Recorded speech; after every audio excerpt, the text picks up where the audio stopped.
ಇನ್ನು ಈ ಕೊಟ್ಟ ಮಾತಿನ ಕಥೆ ಇದೆಯಲ್ಲ, ಅದು ಒಂದು ಲೆವೆಲಿಗೆ ಬಂದು ನಿಂತಿದೆ. ಈಗ ಒಂದು ಹಂತಕ್ಕೆ ಬಂದು ನಿಂತಿದೆ, ಪ್ರಶ್ನೆ ಬೇರೆ. ಆದರೆ ಮಾತು ಕೊಟ್ಟಿದ್ದು ನಿಜನ, ಮಾತು ತಗೊಂಡಿದ್ದು ನಿಜವಾ, ಖರ್ಗೆ ಅವರ ನಿವಾಸದಲ್ಲೇ ಆಗಿತ್ತಾ? ಇನ್ನು ಇದಕ್ಕೆ ಸಂಬಂಧಪಟ್ಟಂಗೆ ಸಿದ್ದರಾಮಯ್ಯನವ್ರಿಗೆ ಆಪ್ತರು ಕೇಳ್ತಾರಂತೆ, ಏನು ನೀವು ಏನಾದರೂ ಈ ರೀತಿ ಮಾತು ಕೊಟ್ಟಿದ್ದಿದೆಯಾ ಅಂತ.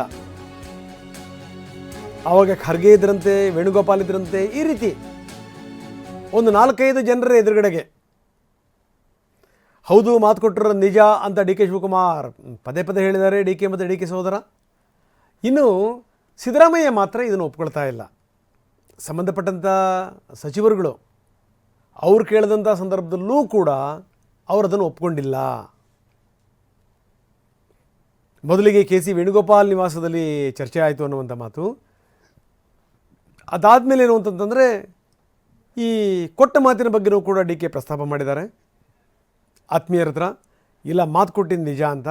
ಆದರೆ ಮಾತು ಕೊಟ್ಟಿದ್ದು ನಿಜ ಅನ್ನೋದನ್ನು ಅಪ್ಪಿ ತಪ್ಪಿ ಸಿದ್ದರಾಮಯ್ಯನವರು ಒಪ್ಕೊಳ್ತಾ ಇಲ್ಲ. ಕೊನೆಗೆ ಅವರು ಆಪ್ತರು ಹೇಳಿದ್ದೇನು ಅಂತಂದರೆ, ಈ ಮಾತನ್ನು ಹಾಗಾದರೆ ನೀವು ಹೈಕಮಾಂಡ್ ಮುಖಾಂತರ ಹೇಳಿಸ್ಬಿಡಿ, ನಾನು ಯಾವುದೇ ಮಾತು ಕೊಟ್ಟಿಲ್ಲ ಅಂತ, ಯಾಕೆ ಅನಗತ್ಯ ಗೊಂದಲ ಅಂತ ಸಚಿವರುಗಳು ಸಜೆಷನ್ ಕೂಡ ಕೊಟ್ಟಿದ್ದಾರಂತೆ.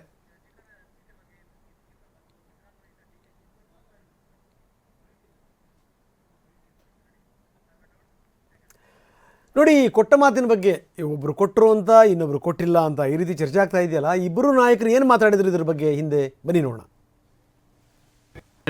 ಅದು ನನಗೆ ಗೊತ್ತಿಲ್ಲಪ್ಪ, ನಾನೇನು ಕೇಳಿಲ್ಲ. ನನಗೆ ನಾನು ಚೀಫ್ ಮಿನಿಸ್ಟರ್ ಮಾಡಿ ಅಂತಲೂ ಇದು ನಮ್ಮ 5-6 ಜನದ ಗುಟ್ಟಿನ ವ್ಯಾಪಾರ. ನಾನು ಇದನ್ನು ಬೈರೋಂಗಾಗಿ ನಾನು ಮಾತಾಡೋದು. ನಾನು ನಂಬಿರೋದು ನಮ್ಮ ಆತ್ಮಸಾಕ್ಷಿ. ನಮ್ಮ ಆತ್ಮಸಾಕ್ಷಿಲಿ ನಾವೆಲ್ಲ ಕೆಲಸ ಮಾಡಬೇಕು. ನನಗೆ ಪಕ್ಷಕ್ಕೆ ಯಾವ ಥರದ ಮುಜುಗರ ತರೋಕ್ಕೂ ನನಗೆ ಇಷ್ಟ ಇಲ್ಲ. ಪಕ್ಷನ ವೀಕ್ ಮಾಡೋಕ್ಕೂ ನನಗೆ ಇಷ್ಟ ಇಲ್ಲ. ಪಕ್ಷ ಇದ್ದರೆ ನಾವು, ಕಾರ್ಯಕರ್ತರಿದ್ದರೆ ನಾವು.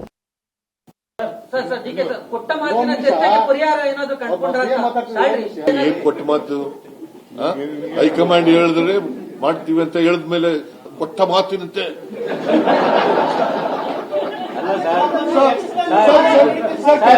ಕೇಳ್ತಾ ಇದೆಯಲ್ಲ, ವಿಲ್ ಗೋ ಟುಗೆದರ್.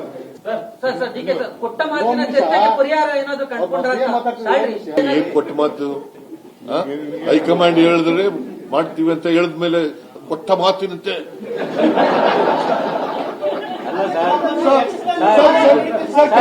ಕೇಳ್ತಾ ಇದೆಯಲ್ಲ,